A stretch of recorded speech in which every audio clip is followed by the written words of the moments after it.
Don't panic. For the next hour, let Steve and Paul talk you down from that ledge.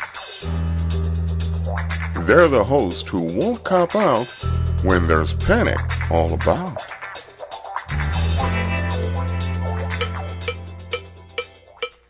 Knock, knock.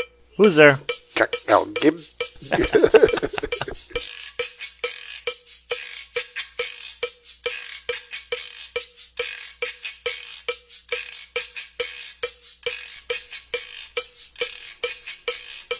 Welcome to the Don't Panic Radio Show. I'm Steve Vinson. That's Paul Schultz, and nothing you're about to hear is true.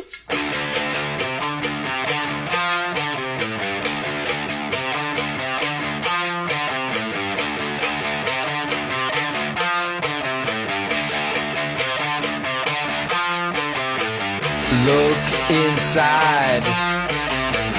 Day started right. A back road in a dirt town lives all time. Slowly turns, signals high. What happens next? All time. I feel like I say that every week, and I'm not sure people believe me. I use it as an excuse because, like last week, Superfan James, he messaged me and he's like, 22 years old, you flatter me, sir. And I went, nothing you heard was true. So it helps. Yeah, he's nothing if not 23. Yeah. I mean, come on. Yeah. Do you remember being that young? I mean, honestly. Let's see. Yeah, because I still had shit going on. That's back when I still had shit going on in my life. I graduated from college. I was 22. Mm-hmm. And yeah, so I had I have a lot of events that went on right in that period. Where it starts getting fuzzy for me is after we moved to Chicago. I was 25. So I moved to Chicago when I was 26, and then I was there till I was 36, and we had a kid. So there's 10 years there where I have no idea how old I was. I just remember feeling this is what being an adult was at like 24.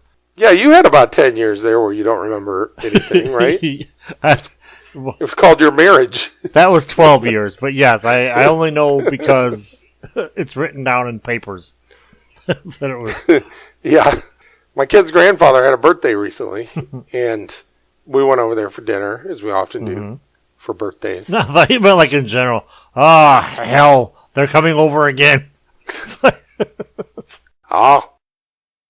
Bullshit. We go over there, and I always get tired. I don't know exactly why, but it's a weekend, and I shouldn't be getting tired. I'm drinking. Mm-hmm.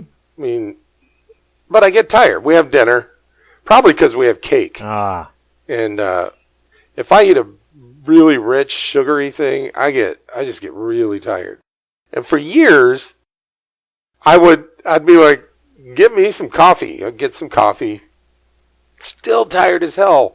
And then I finally found out all they have in their house is decaf. Oh yeah. The hell? Who does that? The hell's the point? Because they like to Old people. pee a lot without having that nice jittery feeling. Speaking of weekends, Atticus and I started watching a show called The Goldbergs, which is pretty funny. It's like life in the 80s. Because I wanted him to see like what life was like. And the dad was like, I had a whole weekend of nothing planned. It was glorious. Yeah. And my son's like, those are the best. They are the best. I told everyone on the show about a month or two ago that I discovered that you can buy caffeine pills. You don't have to fool around with like NoDoz or Excedrin headache, migraine, or whatever. You just buy it on the bottle. It just says caffeine, right? Why mess with the delicious taste of coffee when you can just take a pill? What are you, an astronaut?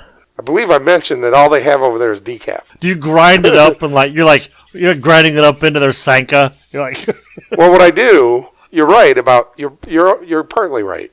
I do grind it up, and then I open up that little thing on my ring, and I put the powder in there, and then I close that thing on my ring. And then when I'm over there and nobody's looking, I put my ring over the cup of decaf coffee, and I twist it, and then the powder falls into the decaf coffee. And somebody goes, you don't have to be so sneaky. It's your coffee. In your head, you got like the James Bond theme going as you're like, pouring it. And then it accidentally gets switched.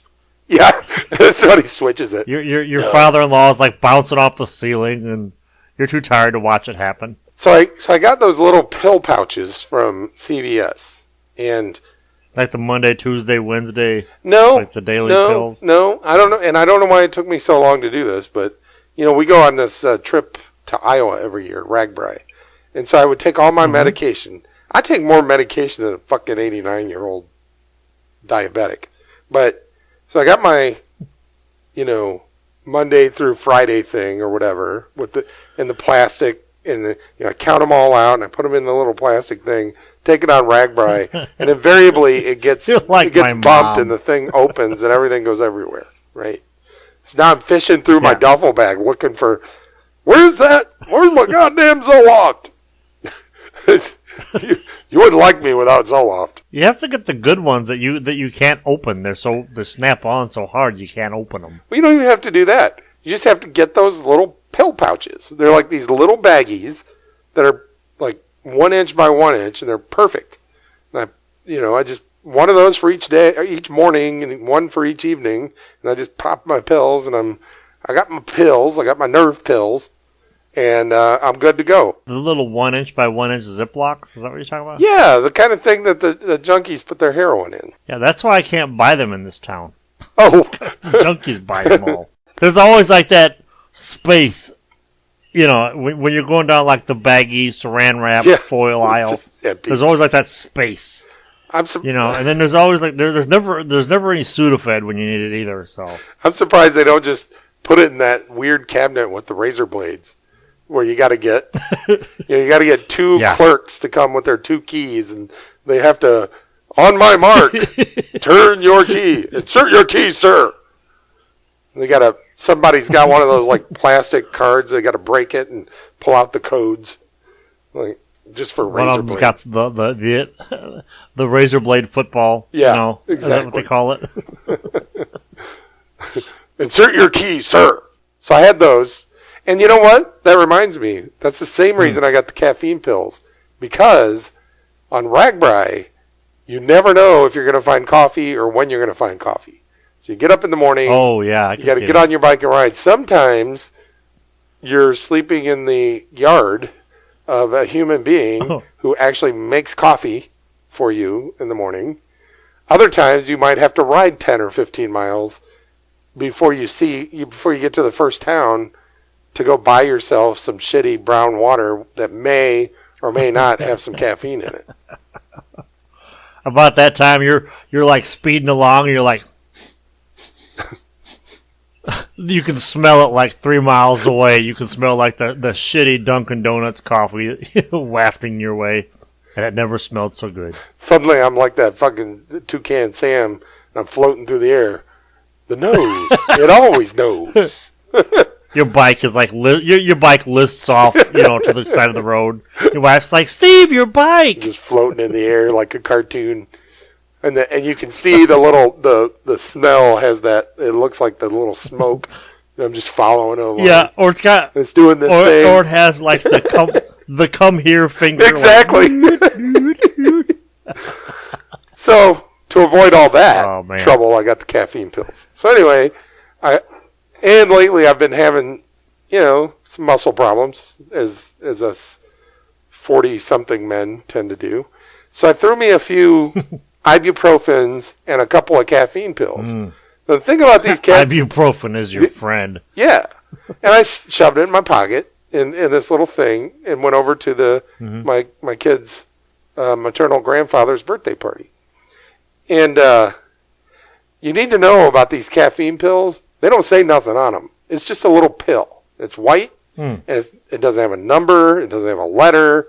it doesn't have. It's made from the horn of a white rhino. It's just a white pill, right? So we went to the party and everything was great, and I didn't get tired. I didn't have any pain or anything. But Monday night, I hear my wife on the phone with her mom, and it's like, well, I don't know. I wouldn't know. Are you sure? Huh? Did it have a name written on it? No, I don't know. And then it gets real quiet, and I hear, Steve, did you leave some pills at my parents' house? And I just said, probably. Okay. Just tell her to keep them there for the next time I'm there. Yeah, exactly. I don't got to bring pills. So I'm thinking, what? Because I know my mother-in-law, and I've seen her do it. And I know, I don't care, you could be her most trusted friend. And if one little thing is a little bit off, she'll have you, like, if you're her trusted girlfriend, next thing you know, she's a prostitute and was trying to sell you into prostitution. It's like she has this, like, this way of just assuming the worst about everything. So I started imagining, okay, the ibuprofen was obviously ibuprofen. I mean, it looks like ibuprofen. Little brown pills. Yeah, or that little white colored brown pill. Yeah, that little terracotta. That little reddish brown looks like poop mixed with blood. Everybody knows what that looks like. And then I thought, but there's this white pill that looks like nothing except a white pill. And I'm starting to imagine the conversation, which would be like, what is he taking? Are you sure? It's like, okay. And it's in that little 1x1 pouch that the junkies use. It's like, and I'm starting to think, what is she? It's like, are you sure, Steve? Is he on pain medication? Has he recently been prescribed OxyContin or something? Or what do you think might be You asked, like, God, I wish he was. Yeah, he ought to be. I mean, not that I'm aware of. Make life around here a lot easier. Speaking of pain medication, Mm-hmm. I've bought Kroger out of Evan Williams. Mm. I went in there today to get a bottle for the show, and I'm like, okay, so that's Walgreens because they're out now. I pulled like the last bottle off the shelf. I'm like, is somebody trying to tell me something? The universe. As you're walking in, they're like, here he comes. Hide the Evan Williams. At least they're not, you know that you don't have that big of a problem because they're not hiding the cough syrup. If they were hiding the cough syrup, you'd be in trouble. Well, when I'm all out of the Evan Williams, I might get desperate. The other thing is, like with your ibuprofen, because everyone and their brother will tell you that ibuprofen's bad for you. Really? I don't know why if people find out you were taking ibuprofen, they will tell you it's bad for you. Oh. And I'm like, everything is. I mean, the sun will kill you. Why? Does it have gluten in it? No, I don't know what it is. I think it does a number on one of your bodily organs or whatever. But the liver. Anyway, probably. But then, cheers. The ibuprofen is not going to damage my liver. Look into echinacea. Echinacea is a natural anti-inflammatory. The downside is you have to take a fuck ton of it. The upside is it really, really, really works. Because I've got a bum knee and a bad shoulder. I used to take about 9 ibuprofen a day just to not hurt. Well, I take this echinacea supplements now, and I take 1 or 2 ibuprofen when the pain flares up. You're listening to NPR. I'm Chesterfield Station. I'm here with herbalist Alistair Powers. He's telling us about the benefits of herbs to ease your pain and the evils of the diabolical pharmaceutical companies. Go on. The show should be like vitamin for the soul. Or Welcome to It's Only Nature. oh, that's better. It's only I'm nature. Chesterfield Station. I'm joined by Alistair Powers, who's an expert in fact, I believe, you spent a year, did you not, not putting anything inside your body that wasn't grown on your own property. Is that correct? I did a year standing on my head doing that. Oh, It was about 5 years. oh my. Impressive. Yes. Check this out. This is news. And maybe you should come down for this. It's in May. Did I tell you this? The Revolution is playing at the Vogue in Indianapolis. You told me, but I didn't know it was in May. I mean, maybe you did tell me, but I was drunk and don't remember. But that'd be cool. Game blouses. I'm going to wear basketball shoes just in case they make us pancakes after the show. If I do make it down there, I'm going to put one of those do-rags on my head backwards so the little sprouts stick out, the little knot sprouts stick out in the front. You'll be like, Oh, my nice shiny bald head will be like sticking out the top. I won't have like the big, but I'll grow the sideburns though to mess with people. ain't no particular side. Hey, did Tom Jones cover Prince or did Prince cover Tom Jones? I still don't know. Tom Jones covered Prince, but when Tom Jones does a song, he makes it his own. Tom Jones made this song. Think about a dance now. I don't imagine it'll be a great concert, but I imagine it'll be a lot of fun. So will it be like people will be like the guitar solos will be missing and there'll be like no vocals unless like the chorus girls kick in and you just gotta kind of fill in the blanks? They'll have to get Eric Clapton to come play guitar. Dude, fucking Lenny Kravitz should front for the Revolution. Ooh, That would be badass. I would love that. The funny thing is, the people I'm going to see the Revolution with, I went to see Lenny Kravitz with. Really? Yeah, in Chicago. Huh.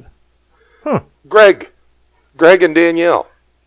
And Greg and I came up with we concocted a plan. Concoct. There's a word we don't use enough in business these days. Anyway, somebody's going to have to concoct a plan. What? That's like something Lucy Ricardo would do. Okay, let's go over the action items today. Steve agreed that he would concoct a plan.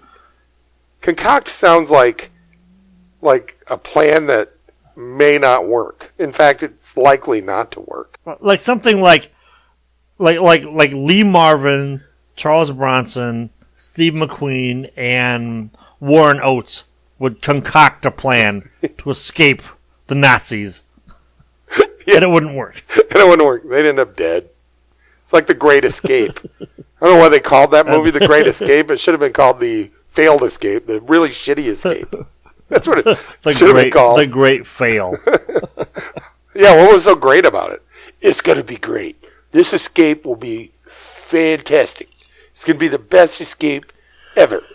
And then afterwards, they're interviewing Donald Trump, and they'll be like, so, how many actually escaped? It was a great escape. You don't understand escapes, because this was the best escape. It was huge. Yeah, but didn't everybody end up getting killed? Fake news. Well, the escape, that may be an alternative fact, but we didn't actually mean escape when we said escape. We didn't actually mean escape. Anyway, concoct. We concocted a plan to get, it was general admission, so we wanted to get really close to Lenny Kravitz. Mm-hmm. So I pretended to be deaf, and he pretended to be my hearing friend who knew sign language. That we had the whole backstory ready to go in case anybody asked us. So all we did, we'd stand there, and I'd look at him, and I would do some sign language, and then he would do some sign language back to me, and then he would nod, and we'd move forward, and we're pushing our way through, and somebody would go, "What the fuck, man?" And I would just go like this, and he would go like this back, and they'd be like, "Oh, sorry, man." They would part and let us get closer. It never occurred to us or to the people who were letting us get forward. Like, if you're deaf, what good does it do you to get closer? Right? You're gonna hear you're gonna feel the vibrations regardless. Are you hard of hearing or hard of seeing? And the whole idea, I guess, was let's be some kind of handicap so people feel sorry for us. It wasn't, Yeah. let's make this thing make sense. Right? I did that with a buddy of mine. We went to this. It was a little more upscale than your average restaurant, like in this area. I mean, they had like actual cloth napkins, whatever you lay like in your lap. And we were sitting in there, and the waitress was taking like a long time to get to our table. So I told my buddy, I'm like, all right, I'm gonna pretend I'm deaf. Yeah. So here's what I want. All right, so I told him what I wanted to eat, and I said I'm gonna do some sign language, some bullshit sign language, and he said, my friend will have the such and such. So the waitress finally came around, and my buddy took said what he wanted, and he told the waitress that his friend was deaf, and he's like he was like that makes motions, and I'm like I'm doing things, and I'm even going like. I'm doing like the Three Stooges, and the waitress must have been so young, she didn't figure out. He's like, yes, he'll have the whatever. And it was like the waitress was so young. Apparently, she'd never seen the Three Stooges. It's like, apparently, this is MSI, So, I got my food. What would have been perfect is if she would have said, "Thank you, may I take your order?" Damn it, That she's would've deaf been- too. That would have been the best. Are you making fun of me for being deaf? Well, after I do all this and she doesn't understand, my friend can go like, he's Russian. So they have a different sign language. So Oh man. Anyway, so there are some concerts that are great just because, like when we saw Tom Jones, it's not like I'd go, oh, I want to go by myself to see Tom Jones because, I'm a huge Tom Jones fan. I like Tom Jones. I like the idea of Tom Jones. But seeing Tom Jones with you and Michael and my wife and whoever else was there, because I don't remember, there was at least one other person. it was the experience of Tom Jones, right? Yeah. So the experience of the revolution is why I'm going. Me, you, and your posse against me and the revolution. Dude, that Tom Jones concert though made me a Tom Jones fan. Yes. And when I had told my mom I was going to see Tom Jones, and she was like, "Oh, that's nice. That's great. Yeah, have a good time, whatever." Because that's what she would say. And she found out later on. She's like, "You saw Tom Jones?" I'm like, "Yeah, I told you." She's whipping on with a fly swatter. She's like, God damn you. like, what did I do? What did I do? She's like, "You saw Tom Jones." I'm like, "Oh my god." She's that upset. It's like, what are we going to do? Hey, take my underwear. Yeah. I've been saving this pair of underwear for 45 years.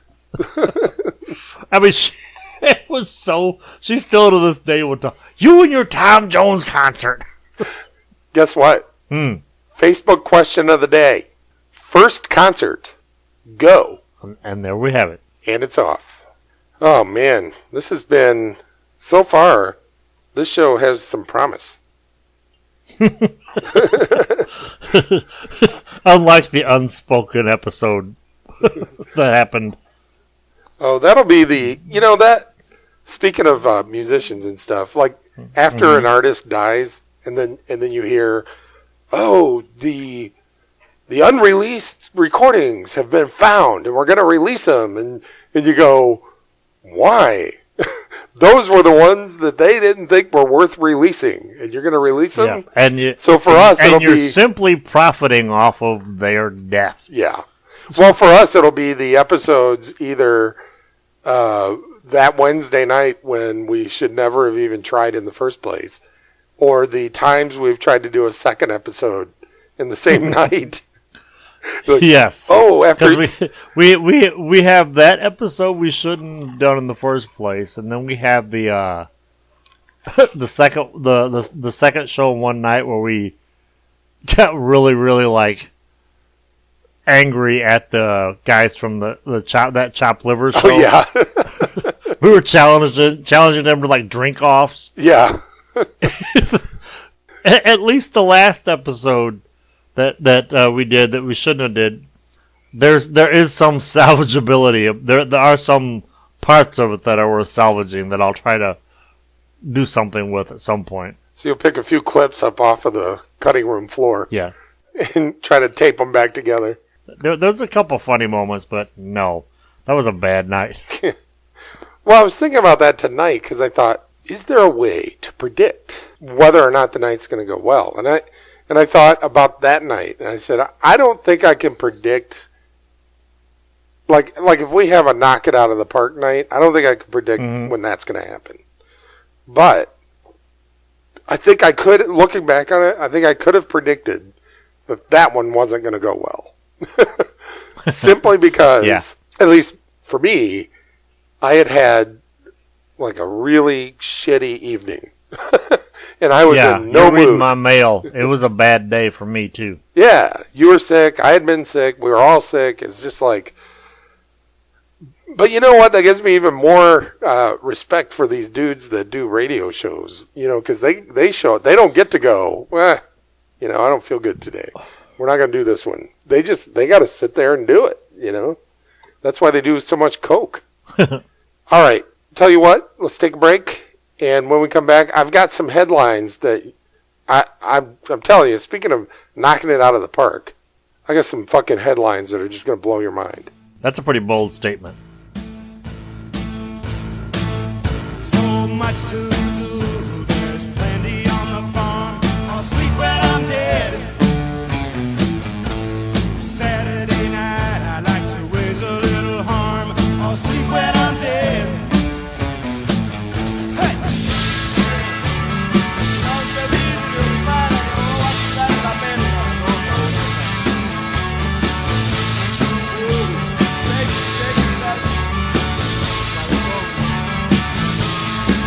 I'm drinking heartbreak motor oil and Bombay gin. I'll sleep when I'm dead.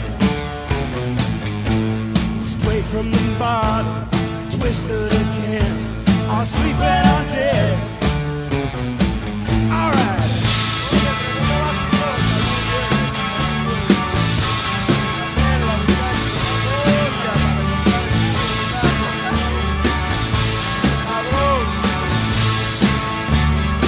Oh, well, take this medicine that's prescribed.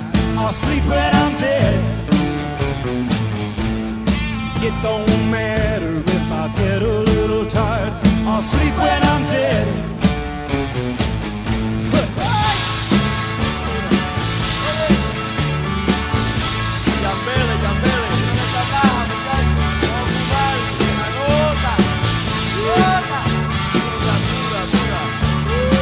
I've got a 38 special up on the shelf.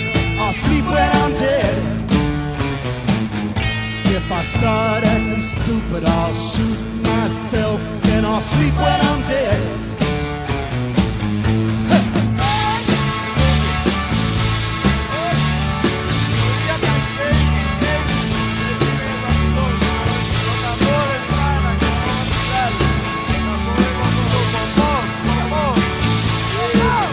So much to do, there's plenty on the farm. I'll sleep when I'm dead. Saturday night, I like to raise a little harm. I'll sleep when I'm dead. All right.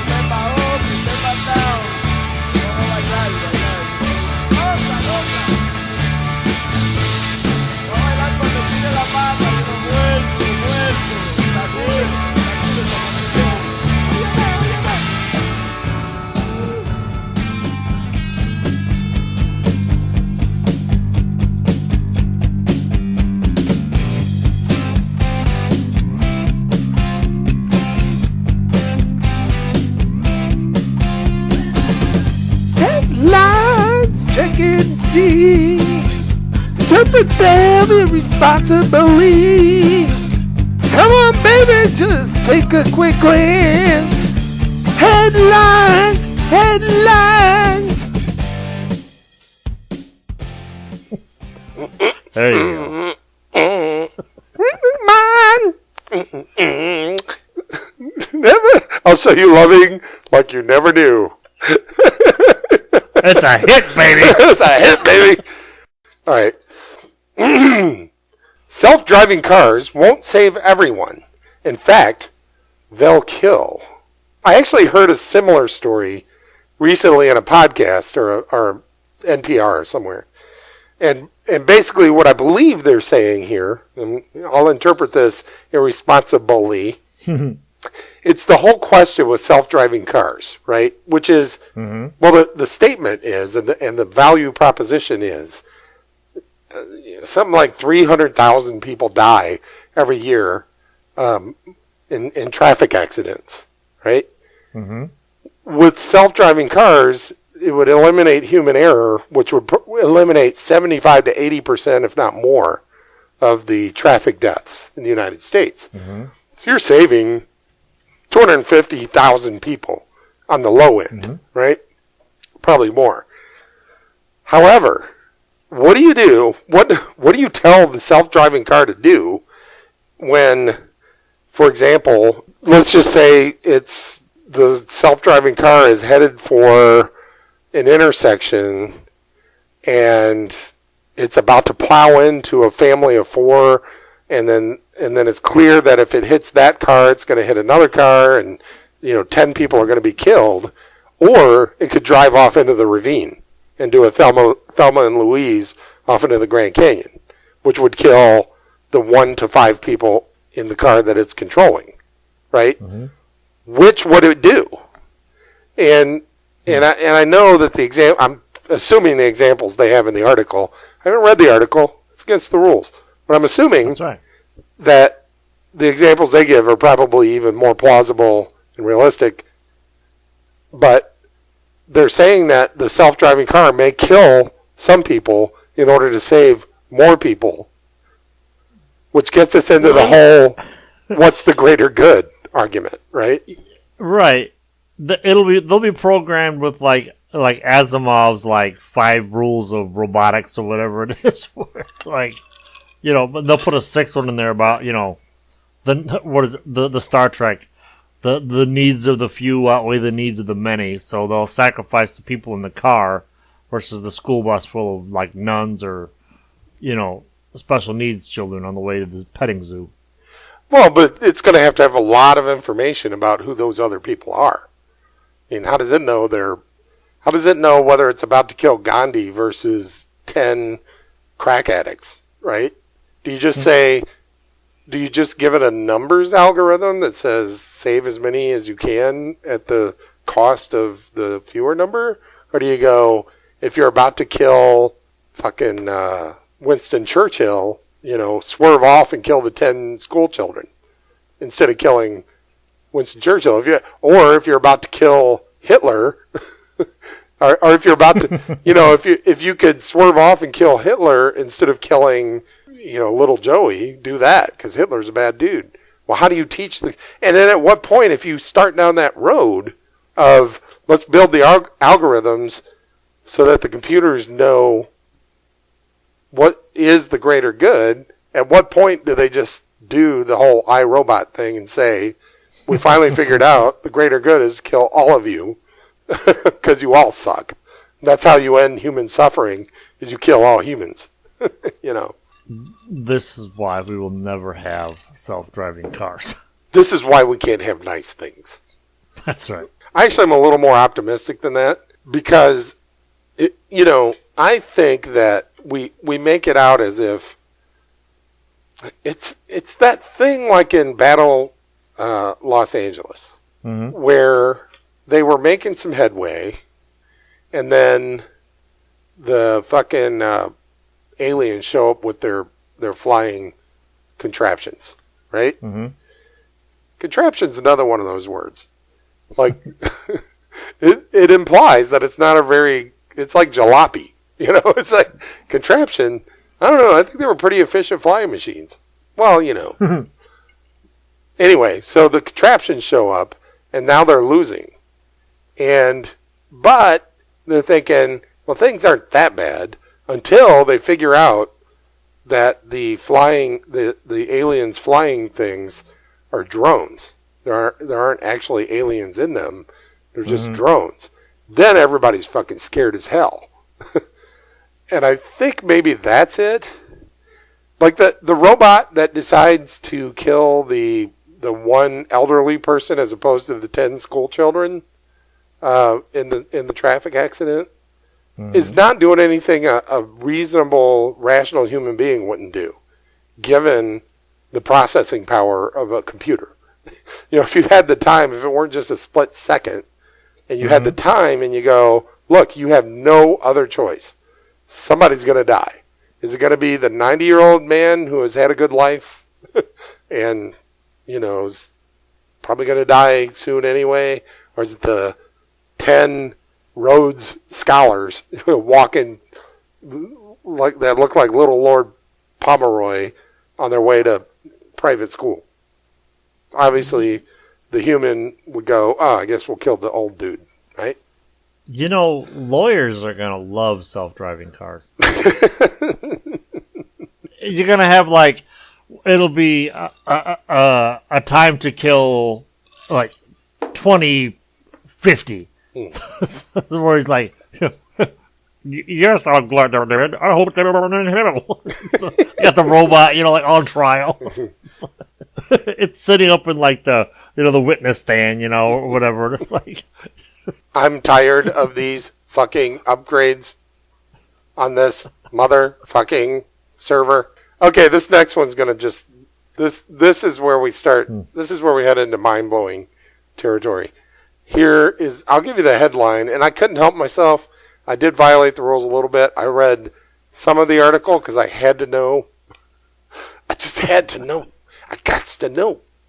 And the article actually, if I were paying closer attention to popular things these days, it's such a minefield. I can't plug into popular memes and culture and stuff without running into like stepping on a mine called somebody ranting about politics. It's the mine where you step on it and like they all go off all around you. You're like, fuck! All I did was click once. They're going off all around you. It's like that damn giraffe baby. There's apparently a giraffe supposed to have a baby. And it's all anybody's talking about. Only I have no idea what they're talking about. And so there was this video. Well, I'll read the headline and then I'll tell you about the video that I think everyone else except me knew about. And then I watched it and I laughed out loud as I was preparing for the show. So here's the headline. Quote, I'm BBC dad for a while, says Korea expert after family blooper goes viral. I was laughing. I just read the headline. I'm BBC dad for a while. And I was like, what the hell? This has to be on the show. Who's your BBC daddy? Who's your Caribbean daddy? You just let that one go. All right, next headline. Emma Watson is the latest woman to have her private photos stolen and released on the internet. Hang on a second. I'm going to Google those images. For Paul Schultz, I'm Steve Vincent. We have other things we need to go do. Good night, everybody. Good night, everybody. We'll be busy for the next couple days. Yeah, I read that and I thought, if I weren't doing show prep, I'd go do some show prep. But honestly, dude, I don't. I have seen. I have watched a couple of videos where she's talked about. You know, she's been interviewed for various things, and I honestly, all kidding aside, don't get the Emma Watson thing. I have a theory on it, but I don't get it. Let's hear your theory. My theory is there's a lot of old bastards out there that watched Harry Potter that like to crank it off to like young girls. And they can crank it off to her because she's technically legal but they can still pretend she's fucking, what's she, Hermione or whatever from like Harry Potter? Beats me. I don't know, man. I don't know who Emma Watson is. I know the name, but Emma Watson is from Harry Potter. oh, she was Hermione. Yeah.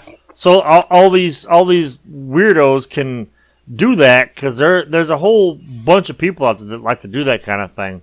But I just physically, like, I don't get how she became the it girl. I you know what? I know the name because it's impossible to be plugged in at all to the grid and not hear the name. But I didn't even realize that's who played Hermione, which is how I read the name. Because I read the book before I saw the name. I was like, Hermione, that's a funny name. But, good segue into my next thought. As we all know, I've been reading The Watchmen. And Yeah, I know where this is going. And I didn't realize I would have to do math while reading the book. But there's a whole, and again, I mentioned this the last time we talked about The Watchmen, but I would love to have been a person who went and bought the books as they came out. Because I would have read this book, and I would have just thought, oh my God, you cannot stop. You have got, I'm going to sit here at this store until the next one comes out. Because I can't go live my life without knowing what happens next.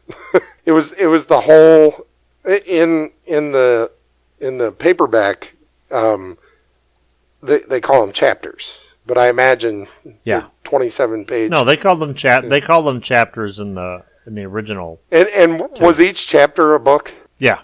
Okay, that's what I thought. Just like the Bible. And this is the book where it's all Dr. Manhattan going back. You know, the whole.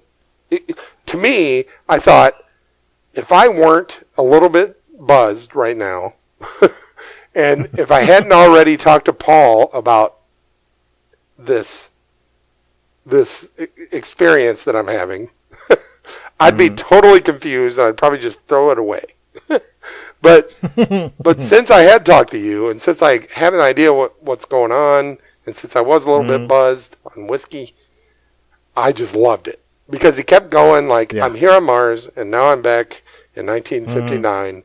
And now I'm back on Mars, and now I'm in 1985, and now I'm here, and now I'm there, now I'm there. And his original girlfriend is screaming at him for, fooling around with, how old is she, 15 or 16? And I'm like, no, she doesn't look 15 or 16. And now here I am on her 20th birthday, and it's 19 whatever, and I go, and I do a little math, and I was like, oh. She was 16 on their first date. Yep. And so of course I flip back, and which is the comic book experience that you cannot have watching a movie is the whole flipping back thing. Where you read something and you go, wait a minute, what? And I flip back and I experienced it a whole new way because I was like, wow, he looked like he was sitting there like a nervous 16-year-old boy sitting next to a pretty 16-year-old girl, right? The way the artist drew his feet, his hands, what he was doing with his hands, like the expression on his face, like he's sitting there next to this 16-year-old girl, nervous as fuck, right? Yeah. Only he's like 30. And he's like God. He has godlike powers and perfect physique. He's blue. Yeah, he's the what is it? The articulated man, the Da Vinci picture? Yeah. He's perfect physique. Yeah. Perfect physical proportions. God-like power. He can make anything happen he wants. And he's like 30. Sitting there next to a super pretty 16-year-old girl, nervous as fuck. I was like, universal truth. Anytime you're sitting next to a pretty girl, you're going to be nervous. I was like, if he's nervous. And then I start having these weird thoughts like, she's 16. But it was 1960, whatever it was. Like the math is escaping me right now, but my dad met my mom when she was 16, and back in the day, 16-year-old girl was, she's old enough to bleed, she's old enough to breed. Know what I'm saying? That's what they used to say. Yeah, you're absolutely right. The whole point, and the whole point of Watchmen is nobody is wholly good or wholly evil. And the other thing about the best part, that for me, because see, full disclosure, I hated that comic when it came out. I read the first 3 issues, and I'm like, somebody needs to fucking hit somebody really soon, or I'm going to stop reading this. Now, when it came out, I was still in high school, so I didn't get it. Then about 10 years later, I got it. Now, the thing about that chapter in particular solidified it for me when I read it the second time, because the way it was written, Dr. Manhattan does not experience time the same way we do. Right. So that issue isn't written linearly at all. No, it's not. and that's to me, that was like this is brilliant. That was the one that hooked me, was that chapter. Well, it took me reading a couple of books by Einstein, a book by Stephen Hawking, and maybe even a couple of short stories by Asimov to finally get the whole concept of time being an actual dimension and not a linear thing. Like, to get all that, it took me years. And this fucking guy in one issue of a comic book miniseries, summed it all up. Like, well, if you knew that was going to happen, why didn't you stop it? He's like, you don't understand. To me, I experience it differently. It's happened, and it's happening, and it will happen. It just is, And that was all Einstein's relativity, Stephen Hawking stuff, all that stuff. That's what they're trying to point out, is the only reason we experience time linearly is that's the only way that our evolved brain can comprehend it. And that's why we didn't need the movie The Arrival. We already That's what you call a callback. That's right. We already knew fucking that. All right, enough time travel talk for one day. Let's see how our Facebook post is doing. Susan Simcox, Billy Joel, 1977. Aaron Bowser, Neil Sedaka. At Knott's Berry Farm. Anastasia Figueres, U2. Chuck Baxter, Billy Squier, and Def Leppard in 1983. Wendy Swank, which is Chuck Baxter's girlfriend. Pink Floyd, 1994, Division Bell Tour, Arrowhead Stadium. That's weird. Pink Floyd in 1994? Yeah. They were still together? They're still together now. They still I thought do Roger shit. Waters left in 1989 or something. And wait a minute, how is that her first concert? How the hell young are you? Yancey Piles, Yo MTV Raps, moving on. In Excess, 1986, Tracy Hartz. Ben Hall says Beach Boys, Indiana State Fairgrounds. How old are you? Jesus. That would have been probably around the time of the Cocktail movie, because they got big around the Cocktail movie time. Oh my God, this one has struck a chord. Somebody just wrote a paragraph. Oh. Kelly East, All Day Turned Into All Night concert, as well at Riverfront Stadium in Cincinnati. Eagles, Steve Miller Band, Eddie Money, Joe Walsh, Fleetwood Mac, Stevie Nicks, and not in that order. It was a hot summer day and night, and the infield sprinklers were on, and the police were shedding their shirts and dancing too. Don't stand don't stand so close to me. Yeah. Eddie Money. Have you heard my Eddie Money story? No, I got it now. Was it Eddie Money or Eddie Rabbit? Eddie Money. Eddie Rabbit had the beard. Eddie Money, not so much. What was Eddie Money's song? Eddie Money had the stroke. Yes, it was Eddie Money. Okay. Was it Stroke Me, Stroke Me? No, that was no. He physically had a stroke. Well, I went to Vegas. We went to Vegas for Constance's birthday and met up with Greg Imany, California Greg. Mm-hmm. And we decided to stay downtown because we'd all been to the Strip a couple of times, and we'd never stayed downtown before. So we went downtown and we're like walking around going, okay, now I see why people stay at the Strip. Because the Strip is more, Disney-like. Yeah. And more entertain me. Whereas the downtown is like, you got to dig the vibe, And as we're walking, like on Fremont Street, there's a concert set up, and we were confused because we're trying to pick our way through these people, and we're like, why is this crowd here? And we look over, and there's a stage, and then somebody announces, ladies and gentlemen, Eddie Money. And Eddie Money comes out on the stage and starts singing. I think it was the, what was the one? What was his big hit? 2 Tickets to Paradise. Yeah. Shaken. Shaken. I think it was Shaken. And so he does this little, we're like, oh man, this is so funny. So we went on, we gambled a little bit, we had a few drinks, and I said, Constance, it's your birthday, we should go to a strip club. And she's like, okay. So we got, I like how you thought of her for that. You're like, well, honey, you need some titties in your face.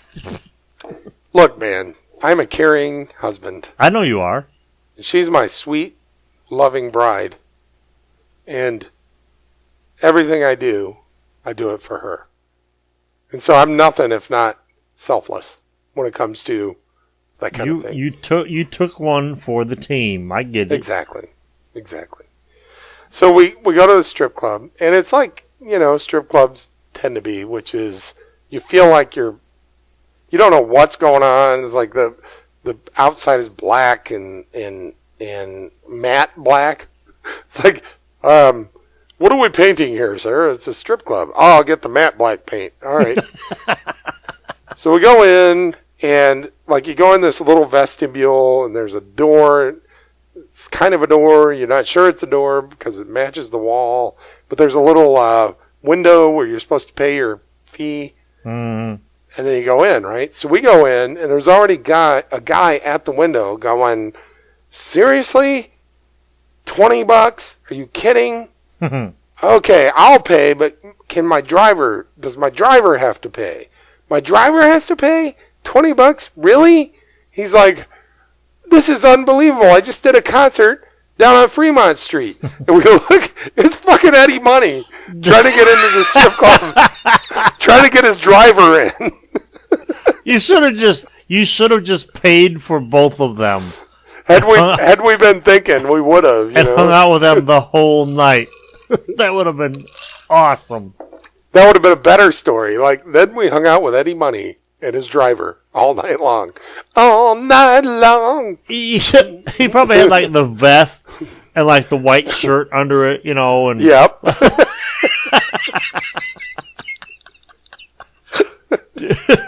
that is great. Dude, strip clubs are like strokes, man. It's like you don't know what's going on. Right. Kind of terrified and kind of exhilarated at the same time. The only thing that will fuck this whole story up is if I ask Constance and she goes, no, that was Eddie Rabbit. Either one is great. Laura Kessner says Rick Springfield. Ken Collison says Ozzy, 82. Denny Utter, Santana, San Francisco, 1987. How many more? SFJ. Free tickets to see Sublime in 2011 with my wife. Dude, if your first concert was in 2011... He's 22. I keep forgetting. That's right. Dale Culver must listen to the show. Because he said Foreigner opened for REO Speedwagon. Oh, he's in for a treat with this episode. Yes, he is. 1980. Leslie White sticks at Rogers High School. Yeah, I heard you- about that show. What? Yeah. Really? Yep. When was that? He was like air drumming the drum solo in like Come Sail Away. He's like, Leslie was quite the musician. I don't know if you remember. He was good he could play several instruments. Mhm. Okay. My name is Chesterfield Station. I'm here with Alistair Powers. Oh, here's an answer from Nan Miller. She says her first concert was Diana Krall with the London Symphony at Carnegie Hall in 2001. well, you might as well make that your last concert. You know how you know somebody is being pretentious? They don't say Carnegie Hall, they say Carnegie Hall. Andy Martello says, okay, I'll be right back. I don't know what that means. Moving on. Oh, only if he eventually comes back. Uncle Carl's first concert was Warren Zevon. Yep. I saw that concert with him. Jason Crane, Led Zeppelin in 1977. Their parents like brought him like in a stroller. That's nuts. That's what you're typing, aren't you? No. I said Okay. 7 years old? Damn. Eric Roth says Eddie Rabbit. And then my new Facebook friend, Ryan Vinson, says still waiting to go to one. Okay, so then what was your first concert? REM. Wait, no. Sorry. I just lied. My first rock concert was REM in South Bend on the campus of Notre Dame. My first concert, it was either the Grand Ole Opry, and Yeah, that's what I'm waiting for. Ernest Stubbs, is Tubbs. that right? No, Ernest Tubbs. Ernest Tubbs. Tubbs. Or, and I'm not sure if that came first or if it was Kenny Price at Rogers High School. I think it was the Grand Ole Opry. I think Yeah. that was my first Well, concert. yeah, because you told me you had seen like Roy Acuff and stuff when you was a kid. At the Roy Grand Ole Acuff, Opry. yes. Roy Acuff was there. Ernest and Ernie and Bert. was Bert Tubbs. Yeah, Ernie and Bert. Hey, Bert. Ernie Tubbs and what was the other Tubbs dude? Your fucking brother's listening right now going, come on, man. That's because that's what he sounds like. Yeah, your impression Ernie was Tubbs. uncanny. Roy Ernest Acuff, Tubbs. Ernie Tubbs. Oh, was Buck Rogers? Buck Rogers. Buck Owens. Dude, might have been Buck there, too. Rogers at the fucking Grand Ole Opry would be Buck, awesome. Buck Rogers at the Grand Ole Opry. and Twiggy. bitty, Bitty, bitty, bitty, bitty, bitty, bitty, bitty. Bitty, bitty, bitty, bitty, bitty, y'all. You know, that's funny because you bring that shit up, and it's like when I was a little kid, I saw a lot of those kind of performers, Yeah. and you know, growing up, you're friends with them and like who, what, Yeah. but now a lot of people know who those bands are and who those performers are. Mm-hmm. All right. Well, we're not going to do any better than that. Unless you have something better than that. You never asked me my first concert.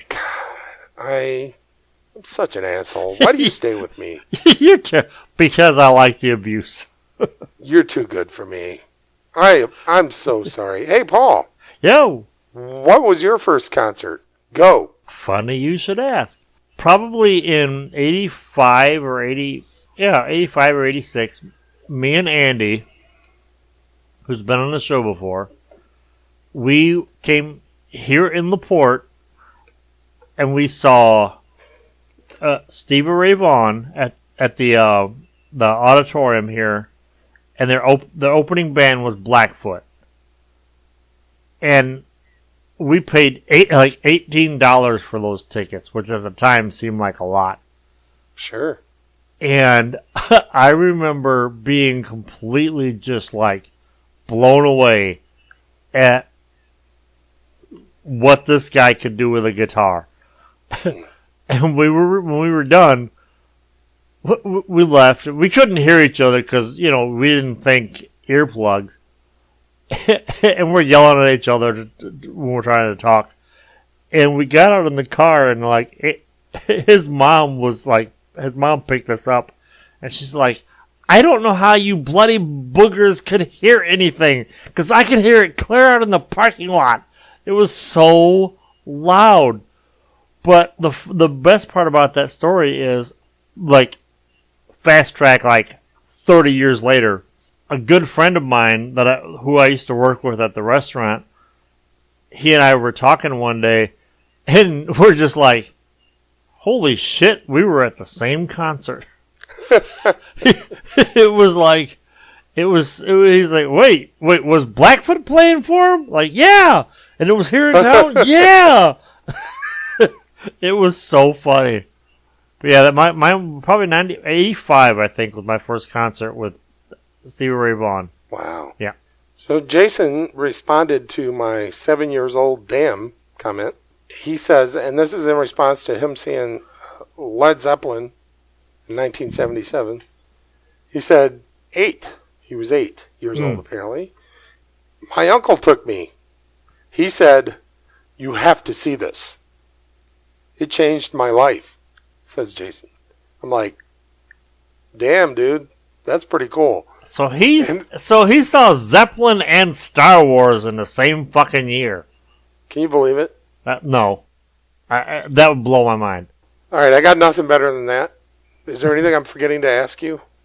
No. That's how that's why my marriage, that's the secret to my long marriage. Every day at the end of the day, I look at my wife and into her mocha brown eyes, or maybe they're hazel or green, I'm not sure. Anyway, I look into her eyes, whatever color they might be. It depends on her mood. Yeah. And I say, honey, is there anything I'm forgetting to ask you? And then she'll answer, and then I'll respond appropriately. And then I'll go, okay, well, I love you. Sweet dreams. Good night. And I'm sorry. See, that's the secret to our decades-long friendship, because we have the same conversation. Am I forgetting to ask you anything? No. And I love you. You often end the conversation with, and I love you. I'm sorry, and I love you. Love you, damn it. I don't know how to quit you. For Paul Schultz, I'm Steve Benson. This has been the Don't Panic radio show. Nothing you just heard was true.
Oh, bullshit.